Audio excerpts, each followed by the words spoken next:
So today I am going to show how to show Windows 10 desktop icon. First, click on the right button. Click Personalize. Click on Themes.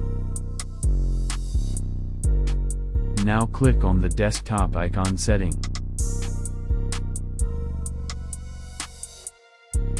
Now click on the computer.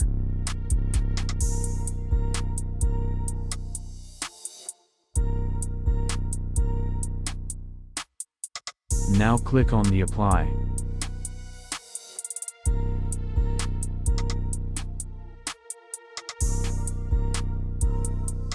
Thanks for watching the video.